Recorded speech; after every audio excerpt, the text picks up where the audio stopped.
Selamat pagi adik-adik, bagaimana kabarnya? Sehat semua? Puji Tuhan. Pada saat ini kita masuk pada materi baru atau bab baru, yaitu sistem peredaran darah pada manusia. Dan sebelumnya kita dulu bahas materi minggu lalu ya, di mana minggu lalu kita membahas tentang materi zat aditif dan zat adiktif. Tentunya adik-adik di rumah sudah belajar atau mengembangkan materi kita minggu lalu, dan kakak hanya sekilas membahas supaya kita bisa teringat tentang materi tersebut, di mana adanya zat aditif ini dan ada juga zat adiktif. Ada pula yang terbuat dari alami dan buatan. Barangkali adik-adik sudah mengenal dan sudah paham di dalam kehidupan sehari-hari kita sering menggunakan yang namanya zat adiktif yang bersifat baik itu alami dan buatan. Dan kakak akan membahasnya pada pertemuan ini, dan yang selanjutnya nanti adik-adiklah yang mengembangkannya. Semoga untuk materi-materi sebelumnya bisa lebih dipahami, apalagi materi yang baru ini nanti bisa didalami dan bisa dilaksanakan dengan baik. Nah, pada saat ini kita akan membahas dulu tentang materi baru kita, yaitu peredaran darah pada manusia. Darah merupakan jaringan ikat yang tersusun atas dua komponen, di mana komponennya ada yang bersifat plasma dan sel seluler. Nah, plasma adalah cairan ekstraseluler yang mengandung zat-zat terlarut. Sedangkan seluler ini merupakan sel-sel darah. Nah, darah ini terdiri dari dua komponen. Makanya dikatakan darah ini adalah jaringan pengikat karena terdiri dari dua komponen. Ketika salah satu tidak ada, maka tidak akan dikatakan dia adalah darah itu merupakan pengikat. Nah, setelah itu, apa itu fungsinya darah? Apa fungsi dari darah? Kenapa darah itu ada? Kenapa darah itu dikatakan jaringan ikat? Marilah kita bahas dengan fungsinya dulu. Fungsinya yaitu mengangkut nutrisi, oksigen, hormon ke seluruh tubuh. Dan begitu juga dengan sebaliknya, mengangkut karbon dioksida dan sisa metabolisme untuk dikeluarkan dari tubuh. Ya, ada dua fungsinya. Yang pertama tadi mengangkut nutrisi dan oksigen ke seluruh tubuh.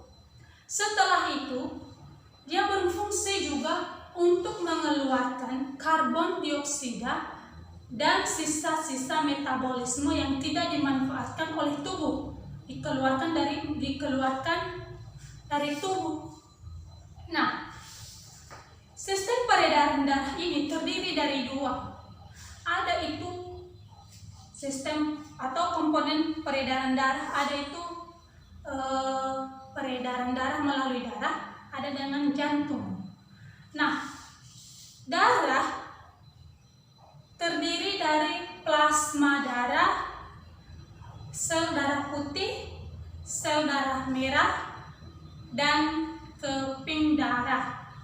Darah ini mengalir juga ke seluruh tubuh.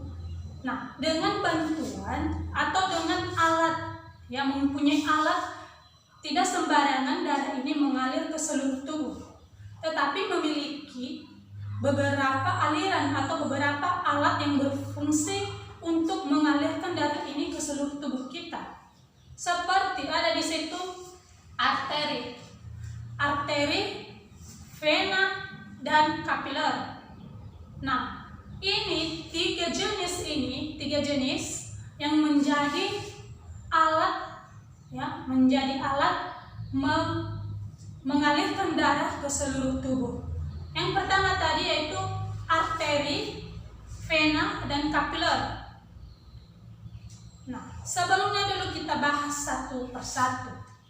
Apa itu plasma darah? Plasma darah yaitu tersusun atas 91,5% air, atau dengan bahasa lainnya yaitu H2O, dan 85% zat-zat terlarut.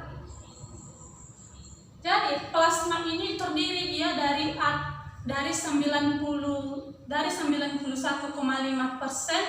air atau H2O dan 8,5 zat-zat terlarut lainnya yang tercampur ya. Sedangkan dari sel darah merah, nah ini terbentuk dari bulat atau dengan bagian tengahnya cekung. Dan ini sel darah merah ini tidak memiliki yang namanya inti sel. Dia tidak memiliki inti sel. Dia hanya memiliki dia memiliki bentuk dan bagian-bagian tengahnya itu cekung. Nah, kemudian kalau sel darah putih yaitu terbentuk tidak tetap, bentuknya tidak menetap, beda-beda, dan bersifat ameboid, bersifat ameboid artinya dia ini bersifat tidak tetap, bisa berubah-ubah, dan kelebihannya memiliki yang namanya inti sel. Sedangkan yang namanya keping sel ini juga atau keping darah berbentuk trombosit, bentuk trombosit, yaitu beraneka ragam bentuknya, beda-beda dengan sel darah merah tadi. Bentuknya hanya bulat pipih dan tengahnya cekung. Ini beda. Kalau keping darah ini bentuknya beraneka ragam. Ada yang bulat, oval, dan memanjang, yang tidak memiliki yang namanya inti sel, tetapi bergranula, tetapi bergranula. Nah, sampai di